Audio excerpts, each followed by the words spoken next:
You're listening to Don't Take This Personally, a podcast about the business of creativity.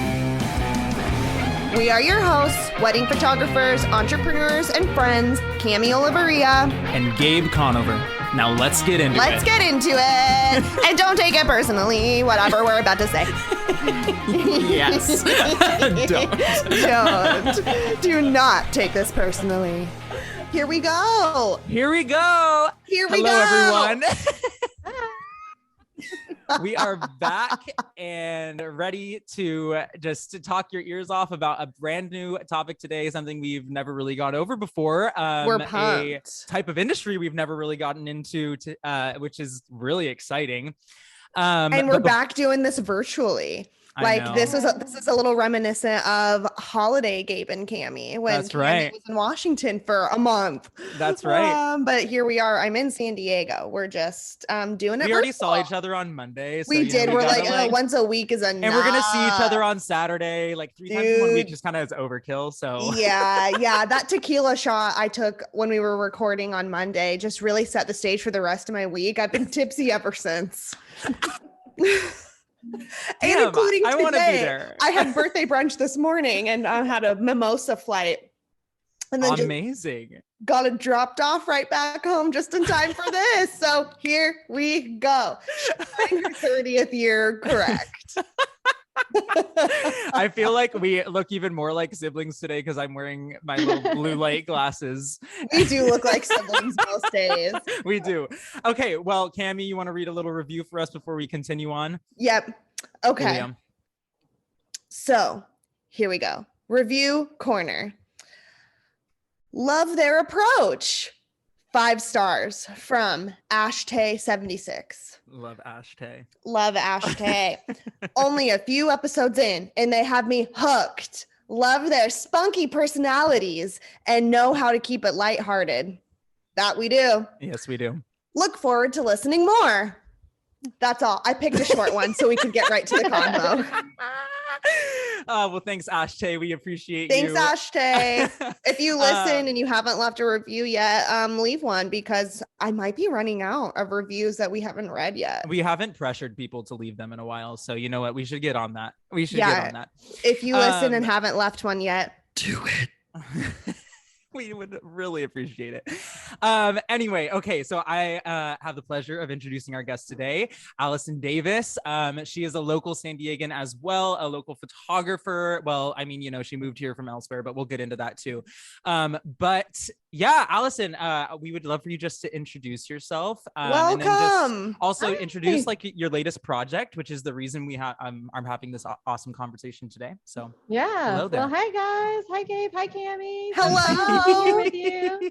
Yay. Thanks for having me on. I'm so excited to share about the crazy things I've been doing since I've been a wedding photographer for 13 years, but I'd moved here just before the pandemic. And so I was rebuilding my business in a new city, which I know Cami, you did as well.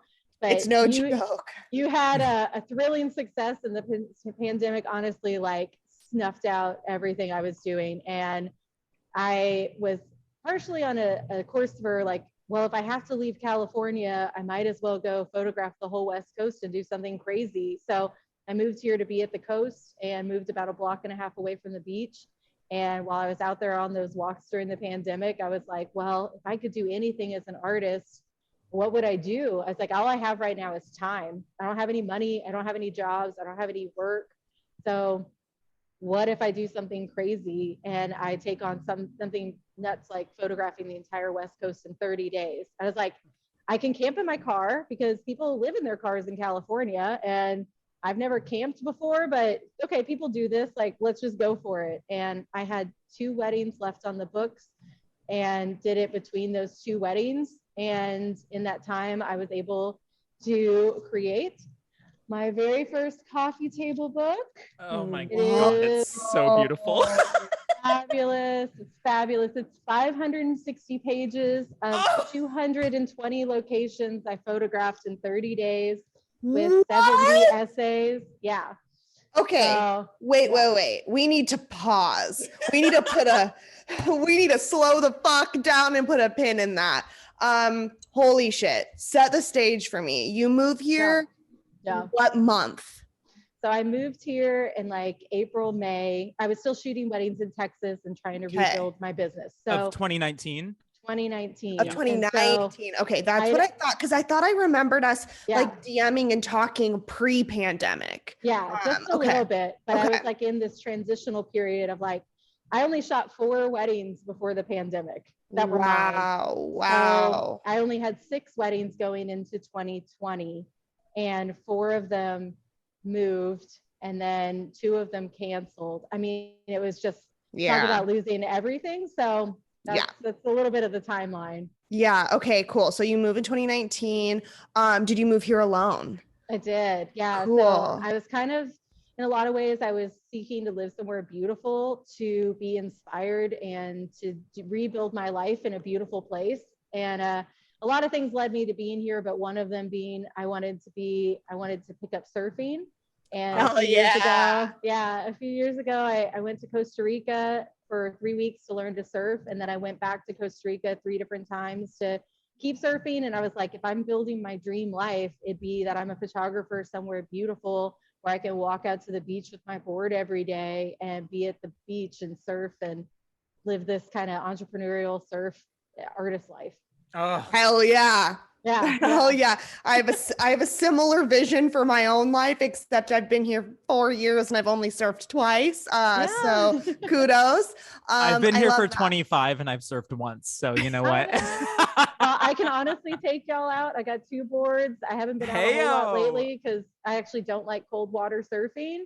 Absolutely but not. I have a trip planned in the next couple of weeks to do a surf trip in El Salvador. So wow.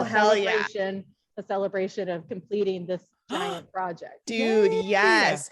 Okay, so at the time that you moved here from Texas, and I don't know how much of this you want to share, but like you said, you want to like start a new life. Was there anything you were leaving? Like, why did you want to leave Texas? Like, was there something that happened that you were like this is just fresh on my mind because I'm fresh divorced? So I'm like, wait, what happened to you? Like, what was your start your life over moment? Was it something like that? Like what led you to want to move? Why did you want to leave Texas? Just like give me a little more context, Allison. Sure. So yeah, I mean, like you, I'd gone through a divorce, and mine was like a traumatic, unexpected situation that I stayed in for about 1.5 years, like praying for redemption and reconciliation, and just didn't happen. So I found myself to be single at 30, 28, 29, something like this. I'm 7 years past it. So I'd been praying about moving for a long time and just didn't feel like it was the right timing. And my business slowed just enough that, you know how it is when you're booking weddings, like you're booked out for 1 year, you can't do anything with your life. And there was this window that I saw, I didn't have anything booked. And I was like, maybe now's the time. And so I came out to California a few times to meet with some photographers, and they were like, you'll do great here. It's so wonderful. You're personable and fabulous. You'll do great. And I was like, I think I'm going to go for it, and I moved out here not knowing anybody, and just started again. And I just felt stuck in Texas. Like all my friends had like 2 and 3 kids. And while I loved spending time with them, I didn't want my life to be me having Chick-fil-A lunches with my girlfriends while their kids played on the playground. Like I was this isn't my life. Like I'm living in somebody else's life. And there just wasn't much left for me in Texas. Business was slowing, and I, lost a lot as far as, life went with a partner. So I was like, if I'm going to be alone, I might as well be alone on the beach. Like I'm happy there. I'm not really alone on the beach because there's people everywhere. So I was like, I didn't feel lonely, but I was like a way of jumping out there. So I have so much respect for you because I don't know if I would have ever done a big move without my partner. Yeah. And like, we have so much love for each other because of that season of life almost. Like we talk about it all the time that I was like, man, we needed each other to like get each other here. And then like now we can fly and whatever. But like, I don't know if I would have ever done a big move alone. Like that scares the shit out of me. You're such a baller. I've done a lot of like adventurous living because of my life circumstances, because I didn't want my life to end because I was single. Like I didn't want to stop traveling. Like all these things that led to me the first year I was single, I spent 2 months in Uganda photographing nonprofit projects for a clean water project. Wow. Like I never could have lived in Uganda for 2 months if I'd been married, you know? And so I was like, what can I make use of my singleness? At the time I had money and I had time. And so I was like, what can I do with money and time? And so I even started taking 2 to 3 months off as a photographer, and I buffered, you know, November through December through February. I didn't take any weddings. I just said, I'm not working. I'm going to go do something. So I served a couple of years doing that. And then I went to Costa Rica to learn to surf. And then, so baller. you know, I had a year where I took a bunch of friends on trips. I went to Greece and Japan and France and took friends with me because I had money at the time. And amazing. so I've been like traveling and adventuring and making the best of being single, and moved out here in hopes that I'd find, you know, love and partnership, but also be in somewhere inspired and beautiful. And all these things are kind of happening, but it's just been a wild journey to get here. Yeah. Whoa, you are just like the poster child for starting your life over and just living fully. Oh my God. I love you already. Scary. Yeah, it's been scary. I wonder, I'm not gonna lie, but were you this like, I guess, adventurous and like, I don't know if impulsive is the right word, but like, were you this adventurous before your divorce, or do you feel like that kind of like made you realize a lot, like how like a little bit of an emotional breakthrough, you know? I've always been the girl that's been a little bit creative in the way that they lived life. So, I mean, I was that girl who like talked her friends in high school into wearing prom dresses to Olive Garden on a Tuesday. Amazing. Because you could, you know, so it's like, amazing. I've lived adventurously in little tiny ways, but it was like, well, in a bigger stage, I'm an adult, I can go do whatever I want. Totally. What would I do? And I kind of always ask myself that question. It's like, well, what's possible, or what do I want to do, or how, you know, I ended up in San Diego because I'd made lists over the years about like how I'd want to live a vacation type of life, you know, instead of vacationing away from it.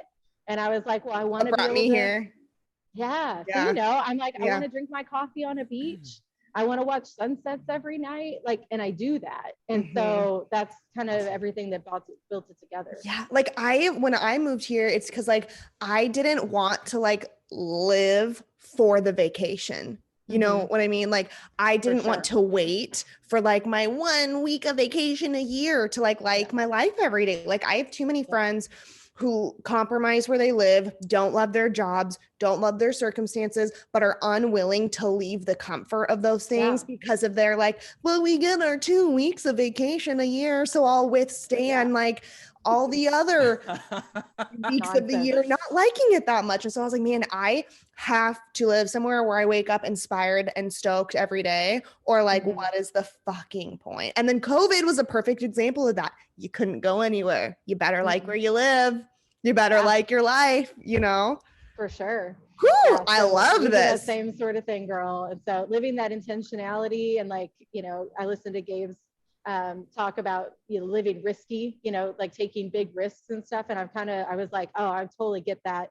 And, you know, as a creative, it's like, you want to live creatively too, you know, like why do things you don't want to do when you don't have to, you know, and it might be risky and it might be hard, but I think what I've been able to create out of it has been pretty awesome. I'm really proud of what I've done, because I didn't expect any of this to happen. You should be. Yeah. And I think that it's interesting too, because like we live, when you're in the creative world, it's very easy to have that pressure to like niche down and do one thing. And I'm like, I always like picture myself in like this way where I'm like, man, like I'm a creative person. Like once I'm doing the same thing forever, I feel like I'm not being creative anymore, because it's just that thing turned into like a literal like job. I'm not stretching my creativity in any way. And you're a great example of that too, because, you know, you did weddings, you did that part of photography. And then you were like, you know what, like I need to be inspired again. And like this, you just went and did it. Like that's so not common. Like people just like doing it, seeing a door open, spur the moment. And you're just like, sure. Okay, here we go. I guess we're doing this. Like, that's crazy. That is crazy. So good for you. Good for you. I mean, it's awesome. And I'm excited to get more into that. But part of that, Gabe, is that like, I tried to do the stable, responsible adult thing. And I went and got a job as a real estate photographer. And once I was trained and I did it for like 2 to 3 weeks, I was like, I am going to throw my camera out the window, and I hate photography. And I was like, I can't do it. And I was like, I got to yeah. quit. I have to quit. I invested a ton of money in equipment and I was like, I'm going to lose my soul if I do this anymore.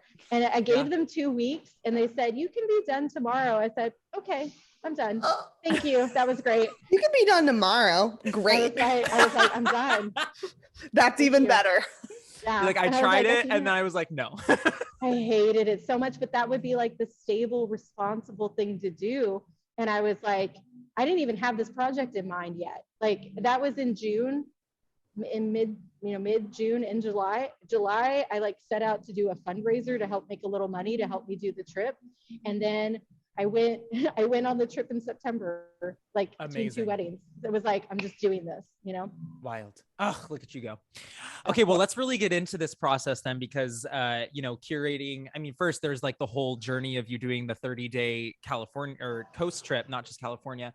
And then there's the whole like project of actually curating images into this book, writing, doing all, I mean, it's what you said, 500 and what pages? 60 pages. Yeah. Wow. The big baby. So it's all photos as well as your words, correct? Mm-hmm. So yeah. I mean, I just can't imagine what that process looks like, just getting a book published, let alone a photo book. Like, I feel like it might even be more like maybe like writing a 500-page book, like would be a lot more intense, in a different way. But like the process of creating a photo book and finding publicator, I don't know. I don't even know. I don't know anything about anything.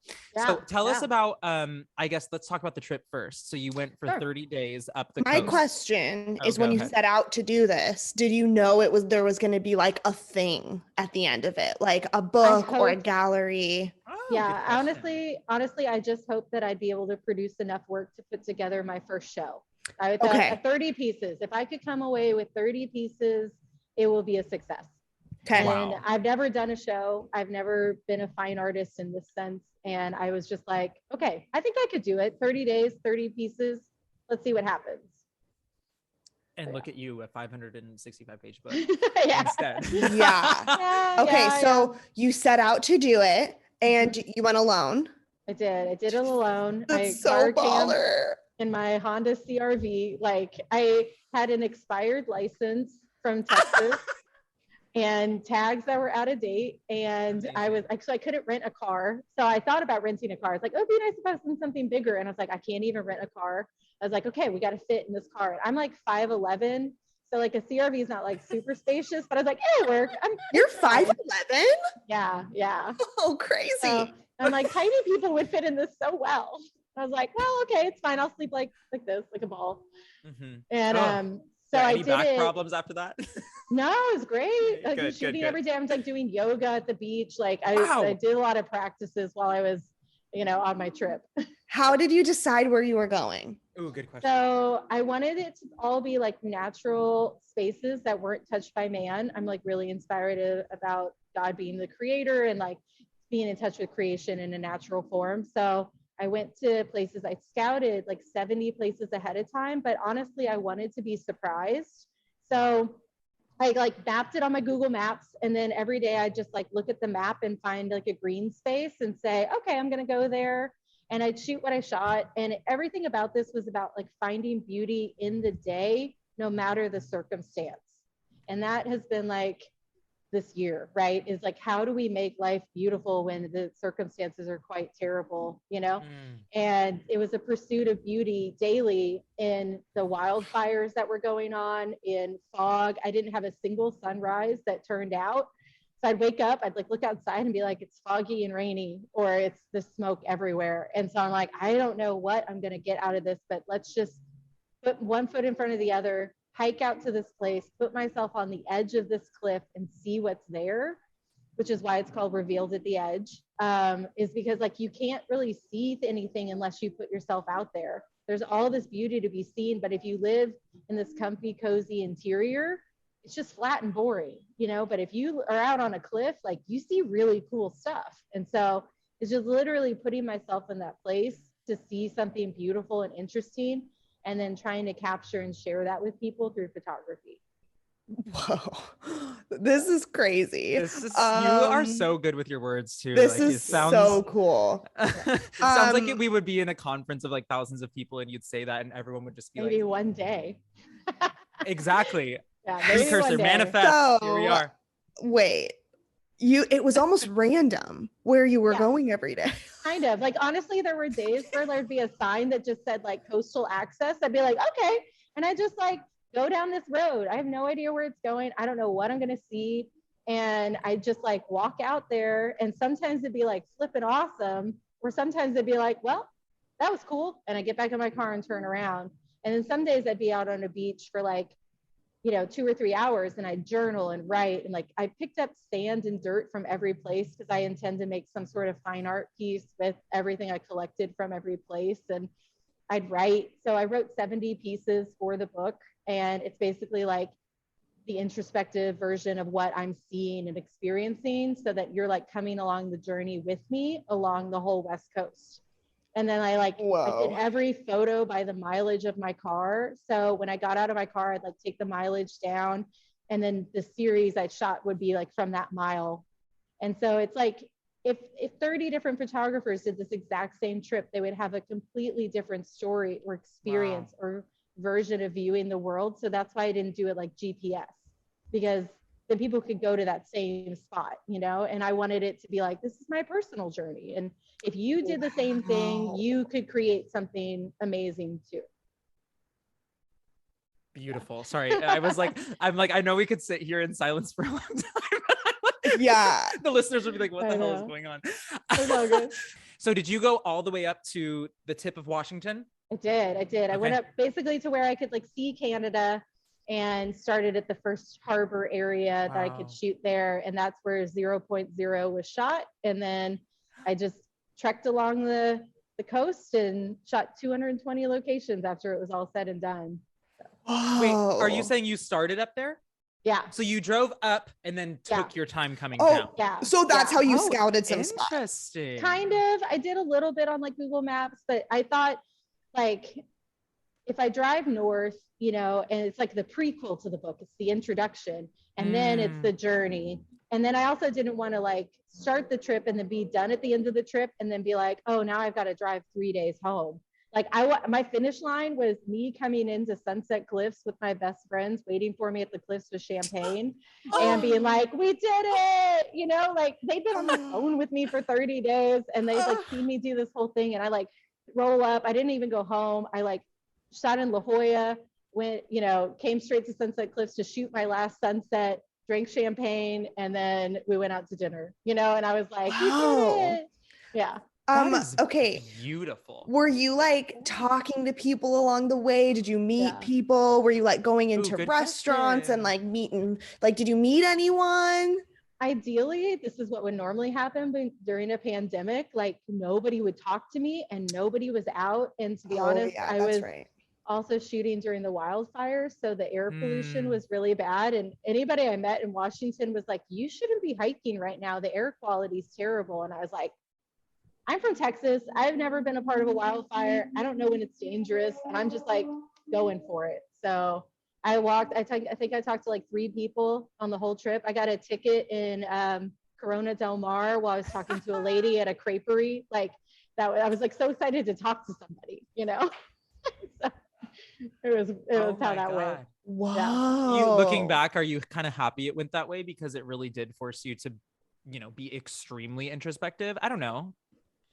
Either way, like when I'm shooting landscapes, like it's just you're hiking, right? I hike with a camera. And so it was fine. Like I had a really nice time. I was very busy. I like loved the hiking and the walking and every day being a surprise. Like I didn't know what I was going to see. Like I've traveled throughout the United States and, the world, but I'm so in love with natural landscapes that like, it was cool to just walk out and be like, I don't know what I'm going to see or if this is going to be cool, or what the circumstances are going to be. But I write stories about all of the experiences throughout the whole book. So it's kind of a fun thing to get to share in that form.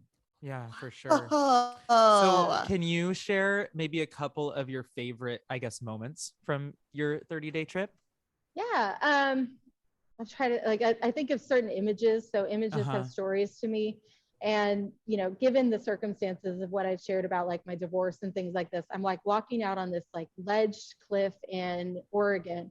And I walk out and there's these 2 huge like boulder rock things, but the way the water was crashing in between it, it looked like a heart that was like ripped in half. And so like this image for me is like called like the severed heart. And I was like, I just feel that in my spirit. Like that's the thing I've been through.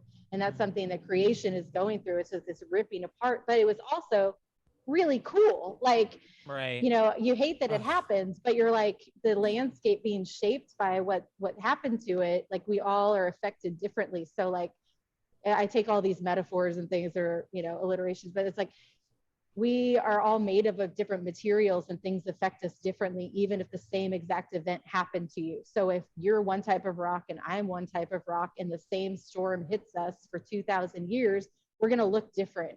And that's what also makes our lives really interesting and beautiful. And so finding beauty in those stories and in those hard moments is like what I want to peel away in shooting the landscape. So like that severed heart, like I'll just remember that scene, you know, and it was like a weird place. It was like 2 PM, like not when you'd want to be doing something cool, you know. Wow. Like shooting wise, like, but I found something awesome in that moment. And then honestly, the second day of the trip, I think everybody remembers what was going on, but I was driving through San Francisco to go north. And that's when all the wildfires, San Francisco looked like an apocalyptic, crazy town. And it was, everything was orange. And I was there at like noon and I was like, what am I doing? I was like, this is a nightmare circumstance for a landscape photographer because it's completely blacked out in orange. Like, what are you even gonna do? And I was like, I don't know. And my mom was even like, should you turn around? And I was like, no, because this is the window of time I have. And I just want to create. And what comes from this comes from this. And I like pushed through that fear. And thankfully I shot some images. Like, honestly, the third day was still the fires, but I was so like horrified. And like, I didn't know what I was like, this is such trash. Like, I wanted to shoot, you know, certain things and it's not going to happen, you know? And so I had to like push through that. And then, I don't know, I had like some really cool places that like nature-y people would be really rad about, but there's this beach where like the waves, like the sandstone, like carved like these little tiny circles through. And it's like this weird natural phenomenon where the ocean like makes more of the land by like moving the rock slowly by slowly. And it's made like miles of coastline. Wow. And it was just like a cool place. It was real foggy and moody. And, you know, it was just a fun adventure to shoot. I never would have shot anything like that, you know, and the circumstances lent itself to creating something different than I anticipated. Cool. And I just kind of That's amazing. into it. Yeah, I feel like, you know, your experience ends up just being even more unique because of the circumstances you were put through, because like you said, it was like the least ideal scenario for what you wanted to do technically. Absolutely. But like looking back on it, like your book is going to be the one that stands out. Your images are going to be the ones that stand out because it was during a time that no one wanted to do what you were doing. So you've got the images, you've got the art, you've got the experiences to share that no one else does, because they were like, oh yeah, no way, I'm staying home. I could hardly get myself out of bed most days that year. I know. I had enough of those days. And then I was like, I got to do something because all I have is time. I was like, I don't have money, but I've got time and talent. And so what do I do with this time? And I just didn't want to sit around in my apartment. Like, I don't even remember everything I did. I did puzzles, you know. Because they watched Tiger like, King again. Yeah, you know, I did all those sorts of things. You're like, there's nothing else I can do. I took like classes from Yale. Like, I was trying to do something. And I was like, if you can't shoot people, what do? You know? And I was like, I couldn't even photograph people. So I was like, well, there's no people in landscape. So I just have like small images of people from a distance, you know, to give context or scale. And they lend itself to the I loved story. the first photo that you have with someone in it is of a surfer, I think. Yeah. And I remember looking at that, and that was like, it was really cool to see like all of this empty, you know, scenery with no one. And then to see that and be like, hey, look at like, what a peaceful scenario this must have been for this guy. Yeah. Oh, yeah. Surfing in the cold like you hate because it looked freezing. Yes. So Oregon, like in Washington, there were crazy surfers. I mean, that water, I don't even know how they do it every day, but they were having a great time. And I freaking love shooting surf images from the coast. So that's so fun. cool. So cool. Yeah. Do you have any more questions about her adventure, Cammie, before we get into talking about publication and stuff? No, we can move on. Yeah, I feel like we're good too. Okay, so all of the beautiful stories that you've told us aside, now you're back. Okay. So like how long, I guess, like, what did the process look like when you got back? Did you take a break? Did you kind of chill for a little bit, or did you get right to? And I want to know how you knew you had something. Like, at what point were you like, this could be a book, or like, why did you start writing? Like, because you said you were originally thinking that this would be a show, but like you just started writing, and now all of a sudden it makes sense for it to be a book. So like, at what point? Yeah, like, why were you writing? Like, did you, at that point, did you know it would become a book? Or like, I want to know like the process of like, I have all these images, now what do I do with them? Yeah. So, I mean, it's kind of a mixed thing because my background, I went to school to be a journalist, and I had been thinking about doing a book a long time ago, or rather a show. And I wanted it to have some sort of context or theme or story. So I'd started as a practice just to like write about some of my images that I'd shot, years ago. I'd sit down at a coffee shop for an hour, give myself an hour to write, and just see what came out of that, because I have a vision and a heart as an artist. So it's like, how do I combine the story element with the image? Because I think it makes the image more powerful. So I went on the journey, and I was like, I'm just going to write like whatever it is I'm feeling in this moment, in this space. And I try to sit in a place for a little while to like get a feel of it and be present, instead of just running and shooting and just go. So on the trip, I think I wrote about 50 different pieces or so. And then when I got home, I had a wedding in like 2 days, shot the wedding, finished the wedding stuff. I had culled the images every night on my trip in my car. So once the sun went down, I ate something, I culled the images. So I'd shot like 28,000 images, and I narrowed it down to 7,000 to edit. Edited the 7,000 between November and December. And then in January, I designed out the book as a mile by mile thing. And since I had written pieces about different ones, I popped in the words with the images side by side. And then I filled in the gaps, basically. So there was like a good flow of photos, story, photos, story, photos, story. So it wasn't just a photo book, because I mean, as cool as it is, I wanted to give more heart and insight, and I think I can do that through writing. So it started as that practice, and then in January I had my manuscript done for the first copy, and then I was like, okay, well, now what? And I was like, okay, I'm gonna start figuring out how to get this thing published. So I talked to traditional publishers, hybrid publishers, and self-publishers. And after talking about numbers and that sort of thing, I mean, I'm an unknown photographer in this type of space. And if I were to do traditional publishing, they'd have to sell the equivalent of 36,000 copies versus me selling 2,000 copies. And I thought I could sell 2,000 copies of this book. I think it's beautiful. And I honestly just thought it's something I could do. Like, I love writing, I love designing, shooting. So I put everything together. And then once I found somebody to partner with on self-publishing, I went about creating everything I needed to do a Kickstarting campaign, do a Kickstarter. So I thought, well, sure, I can do a Kickstarter too. Like, I'm very ambitious. I dream pretty big. And honestly, it's like a crazy thing that any of this stuff kind of happens. Like, I raised $38,000 on Kickstarter. And if you look at the history of photo books, I'm like in the top 5 of people. And like, some of these people are like the people who like own Wire magazine. Well, of course they're going to fund their book. Like, they own a publishing empire, right? You know? And I'm this like no name wedding photographer who's like going out to do something crazy. So I'm like, hi guys, I made a book. I hope you like it. You know? So baller. You're incredible. Amazing. Okay. A couple backtrack questions. How many images are actually in the book? There's like 320, about 320 images. And so then you narrowed it down from 7,000 to 320. Okay. Well, even 28,000 if you want to talk raw, you know. Whew. And then I narrowed my show down to 32. So I have a 32-piece fine art collection. So the curating process was definitely an interesting one. And I sent out my book to a lot of friends, and I had them look at it, and I was like, what would you cut? You know, I was trying to get it to be about 300 to 400 pages. And they were like, I don't know what you would cut. They're like, every image is strong. The stories are good. You know, they were like, I think it's just what it is. It's like, I had a baby. It's just, I had a 13-pound baby, you know, instead of a cute little 6-pound baby. I'm like, is this what it is? Oh my gosh. I love that. Yeah. Okay, cool. Yeah. So So what does it mean to self-publish compared to using like, a big company?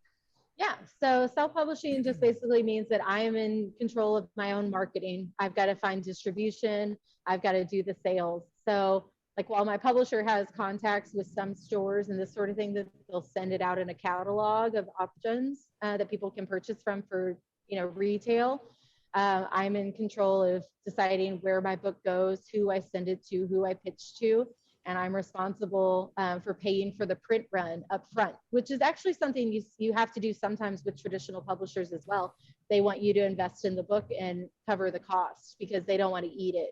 So the book, my publisher gave me the price points for 500 copies, 1,000 copies, 1,500 copies, 2,000 copies. And at a higher copy amount, the price per book goes down. So I decided, I looked at the numbers and I thought, well, I could make a really great profit off of 2,000 books. At 500 books, I wouldn't make much money, right? It's more of a PR piece. It's more of like a branding piece or an opening for a gallery. But I was like, okay, well, I want this to be a potential, success financially as well. It's definitely a risk because I funded the print run up front. And while the Kickstarter helped with part of it, I definitely kicked in the rest of my life savings at the time, and I'm definitely putting everything I have into this project, which is terrifying. But if I don't bet on myself, like nobody else will, and hell yeah. I mean, you know how it is. So it's like, I know who I want to be as an artist. And for me, this was like me making an album, like as a musician and being like, this is who I want to be as an artist in the world, and just dropping that album and being like, come on my tour, Yeah. and seeing where it goes. And It's just like, we'll see what happens. But if anything, like I'm thrilled with what I created and what I produced. And I just hope it inspires people to seek beauty and to live adventurously. That's like the tagline I've come up with. This is like, what do I want people to come away with? Is I want them to see that even in really awful circumstances, you can find something beautiful, and that you can pursue it. You can put yourself in the way of beauty or something awesome by just doing it. And then to live adventurously. Yeah. Like why be in a place you don't want to be in? Why just sit back and let life keep hitting you, when you can go out and like really try to do something awesome. So. Yeah. Wow. You have a question? Because I have a question. I do. Okay, you go first. No, you go. Oh, okay.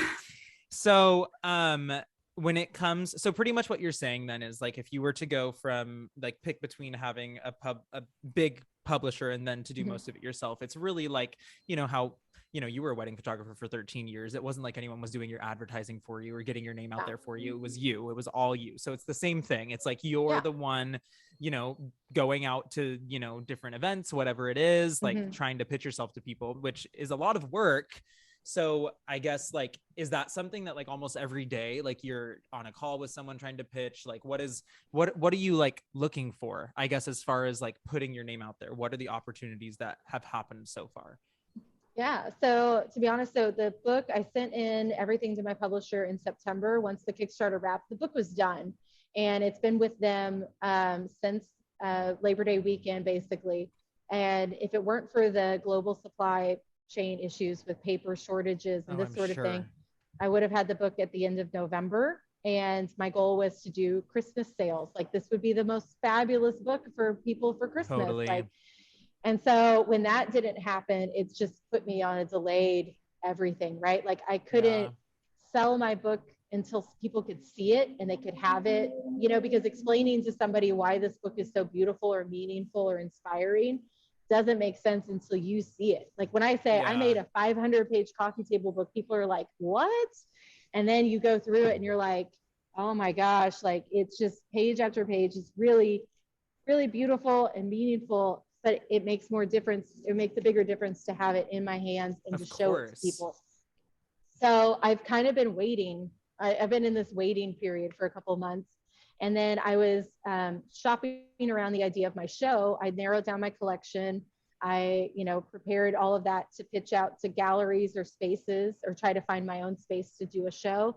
And I partnered with 1835 Creative Studios in San Diego. They're a they're wanting to create a space in San Diego called the District, and it's going to be like, it's an artist community. So it's people who are fashion designers and painters and digital software creators and all sorts of stuff. And they loved my story. I did a short film for my Kickstarter, and they loved my heart and my voice as an artist. And they were like, we don't have anyone like you here, so why don't you come do your show here? And I was like, oh my God, this is actually going to happen. It's actually going to happen. I'm going to do a show, and okay, you'd say my book's going to launch. Like, I'll do it as part of a book launch and, you know, put up my show. And then they've actually extended my gallery. They were going to give me 1 month, and now it's kind of open-ended. I may have the space for several months, and I'm excited. So the gallery's open right now.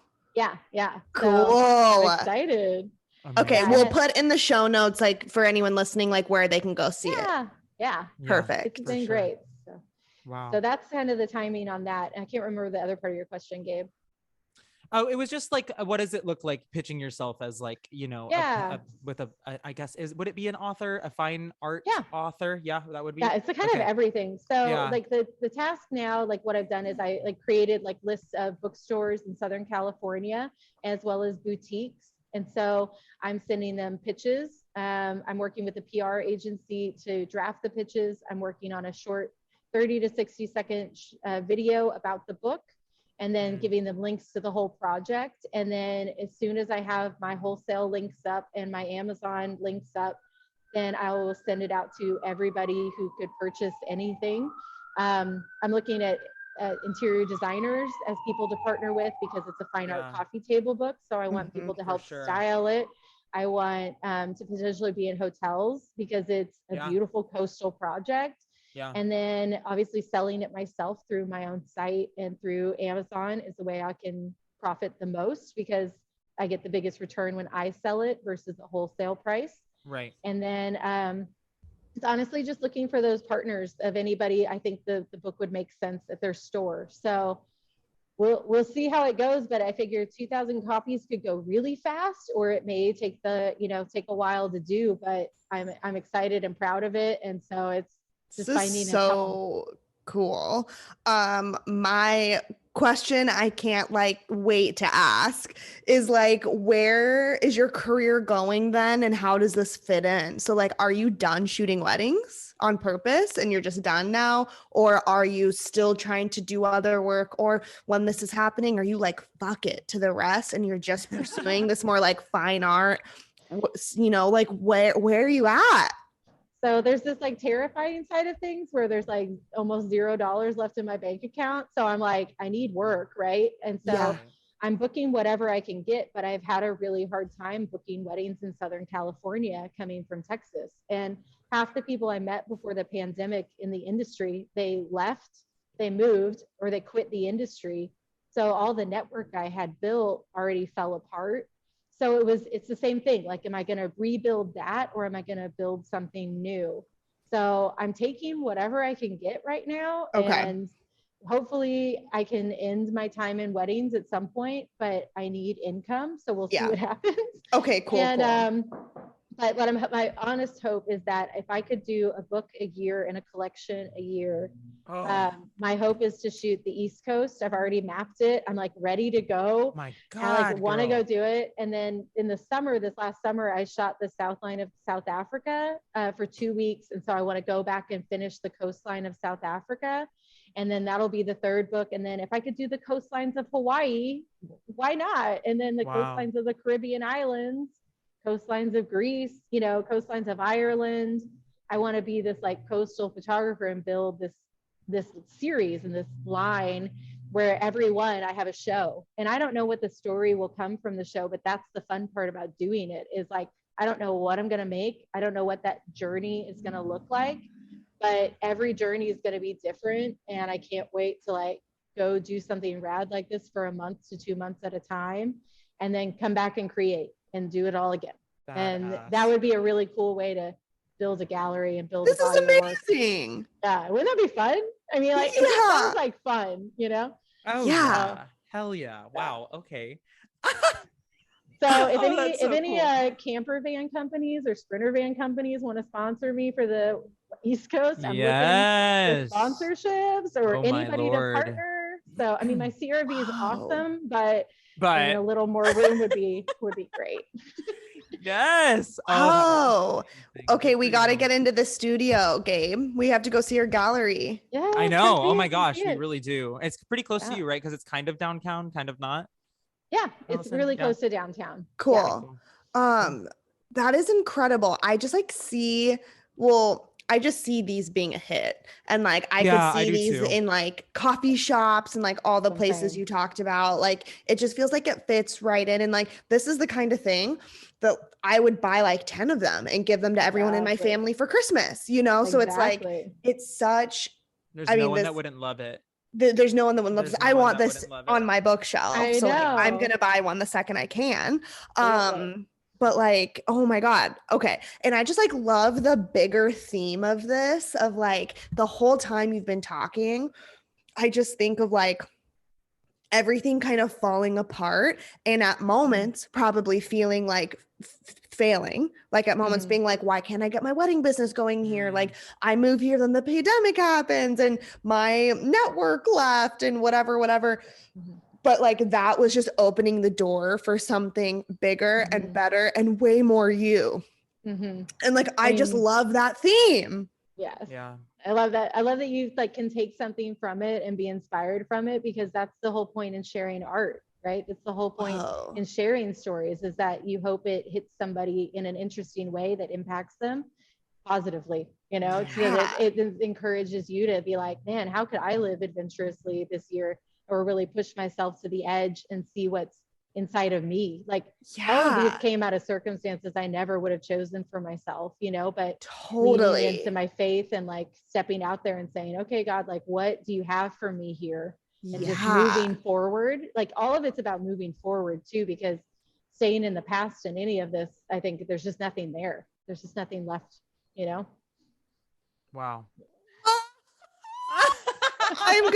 This is one of those episodes I know I'm gonna listen to like 10 times on my own and be like, whoa, I just got so much more out of that than I even knew in the moment. Like I feel like this is gonna take me a lot of processing to like unpack. This is so cool. Yeah, I just like that's like the overarching theme that keeps like standing out to me, is like it all kind of fell apart so you could like but you didn't even intentionally rebuild anything. You were just like, I want to do this, so I'm going to do this, without even really knowing where it's going to lead. And I think just like that spirit of risk taking and just like following what you want to do without having all the questions answered yet. This is what Gabe does a lot. And I'm like, you scare the crap out of me, but amazing. Like, it's just so cool. And what a cool story. Such a cool story. Yeah. And I think it's so cool to see like other people also realize that, like, I mean, obviously, different, what's the line? Different strokes for different folks.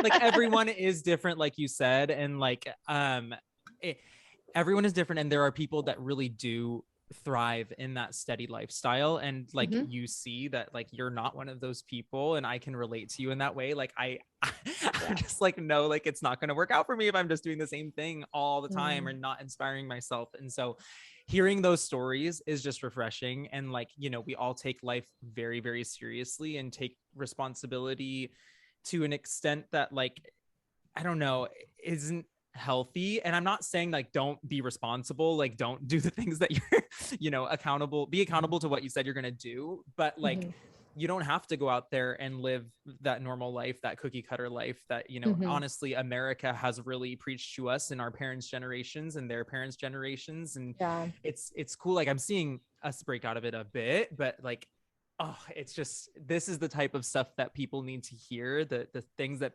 the stories that need to be put out there so that more and more people are willing to just have more fun and be more inspired, like dream bigger, but also without having to have it all figured out. Like you didn't go out on this trip with like, someday this is going to be a book and a gallery, and then I'll do another one in Hawaii, and then I'll do another one on the East Coast, and then it will be a collection of books. And you didn't set out with knowing where it was going, which like I fall into the mental trap of like, it's hard for me to take a first step if I can't see where it's leading 100%.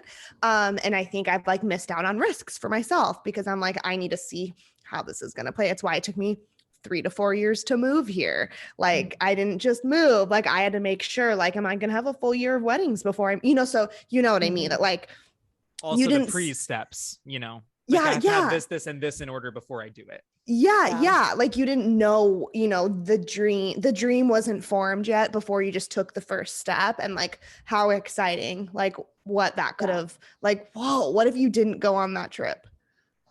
I mean, That I hurts think my about brain. stuff like that all the time. And then I also think that, like, honestly, even though I have these other ideas of shooting these other coastlines, my whole expectation now is that I don't know what's on the other side, but I'm just going to keep moving forward and see what opportunity presents itself. And like, there's some really interesting partnerships that may come out of this or other projects. And I have lots of different dreams, those 20-year dreams and stuff. And I'm like, well, this could all just be part of it. But I think, the most calculated thing I did was try to prepare myself to actually make a profit from it, because it's hard to get people on board if they just think you're just like vacationing van life. But I was like, no, it's so purposeful. I don't know what I'm going to get from it, but, I put together I studied how to be a fine artist for like 3 to 4 months while I was doing all the book stuff. Like I took classes on like how to put together a collection, how to price things. I learned how to do a photo encaustic to do original pieces with wax.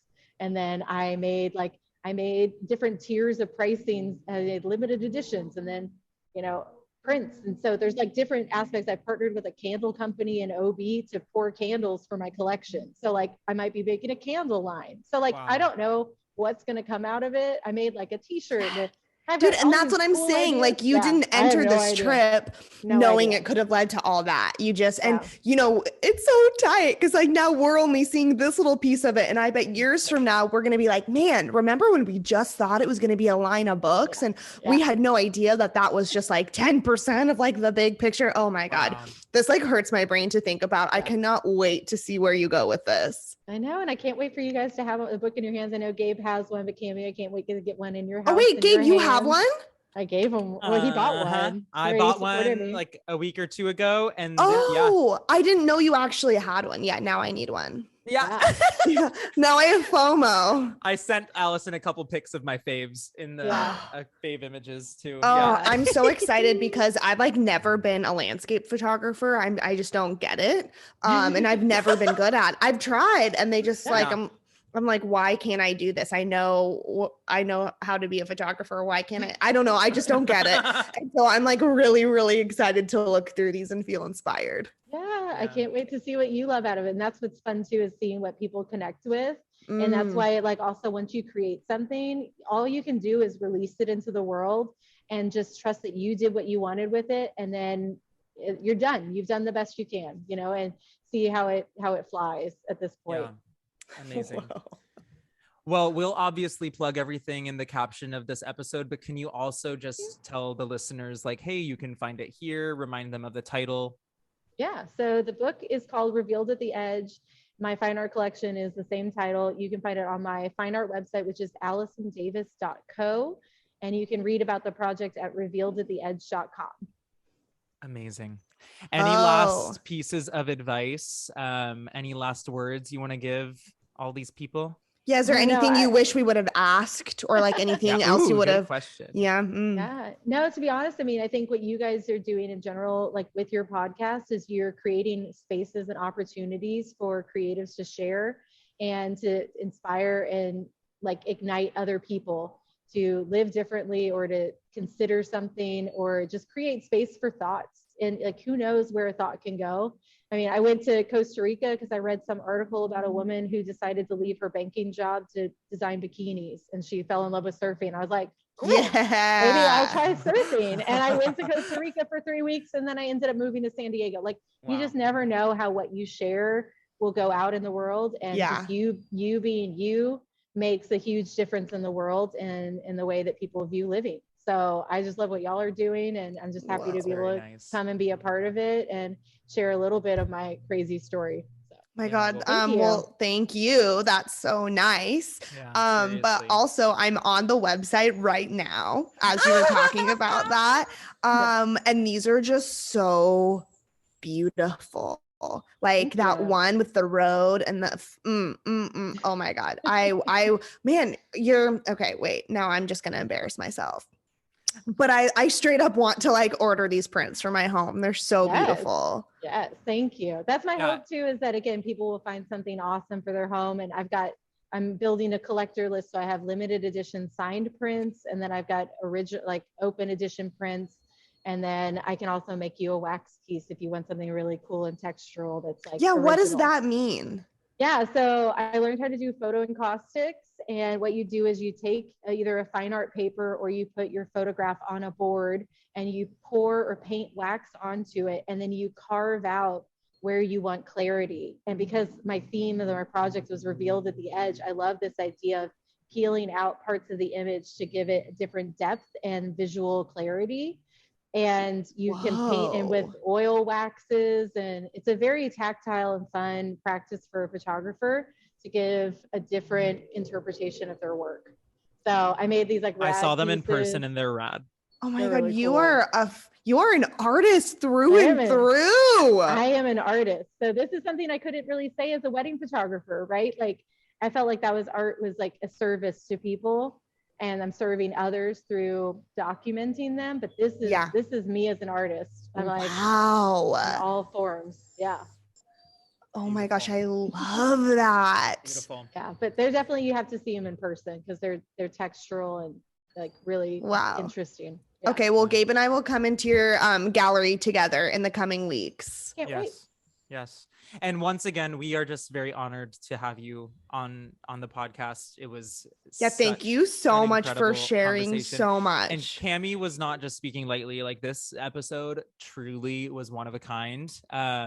And I mean, we haven't even made 50 episodes yet, but I mean, obviously this was one that is really forever going to stand out to me too, because you just have such an awesome outlook on life, such an awesome outlook on your creative nature. And it was a pleasure. This was really good. Hearing everything that you had to say. Yeah, I can't wait to hear how your listeners and what they take from it. So if you hear any crazy stories about that one time your listener did something rad because they loved my story and they decided to do something big and bold, like I can't wait to hear about it. So yes, love it. Amazing. Thanks, well, once guys. again, everyone, we just are so thankful that you all tuned in. I know that this episode probably just spoke volumes to all of you like it did to us.